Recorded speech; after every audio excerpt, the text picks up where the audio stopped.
Kidney stones అంటే అనేక కారణాలు ఉంటాయమ్మా. అలాగే కిడ్నీ స్టోన్స్ అనేది అన్నీ ఒక రకం కాదండి.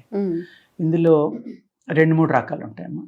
అసలు ఎందుకు వస్తాయి అంటే ఏమవుతుందంటే, ఈ కిడ్నీలు ఫిల్టర్ చేయలేకపోయినప్పుడు కిడ్నీలో ఇసుక రేణువులు లాంటివి, లేకపోతే ఏదైనా ఒక హార్డ్ మెటల్ లాంటిది కానీ ఇలాంటివి జామ్ అయిపోయినాయి అనుకోండి, మన బాడీ నేచర్ ఏంటంటే ఏదైనా సరే బాడీకి ఇది ఉండకూడదు, ఇక్కడ బాడీకి దీంతో పని లేదు అనుకున్నప్పుడు దాన్ని బయటికి పంపేస్తున్నాము.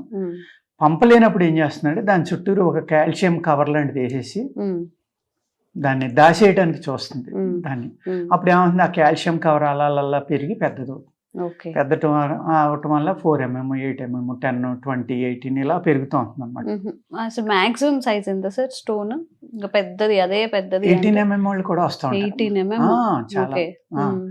అటువంటి వాళ్ళకి మనం మన దాంట్లో తగ్గదేమో అని నేను వద్దని చెప్తాను. 12 mm దాకా తగ్గినాయని కస్టమర్సే చెప్తూ ఉంటారు, క్లయింట్సే చెప్తూ ఉంటారు. అంటే ఇది కూడా ఎలా అంటే, ఓల్డ్ టౌన్ నుంచి ఎవరో ఫోన్ చేస్తే 6 mm దాటి తగ్గమంటే, లేదు సార్ మా ఫ్రెండ్స్కి ఇచ్చారు మీరు 12 mm కూడా తగ్గినాయి అంట, మీరు తగ్గినా తగ్గపోయినా మందు ఇవ్వండి సార్, నేను వచ్చి పట్టుకెళ్తానని వచ్చి పట్టుకెళ్ళాడు అనమాట అబ్బాయి. అప్పుడు మనకు తెలిసింది, అంటే మనం ఎలా తగ్గింది లేదని మళ్ళీ అడగం కదమ్మా, మందు ఇచ్చేస్తాం, మళ్ళీ రారు సాధారణంగా. లేదు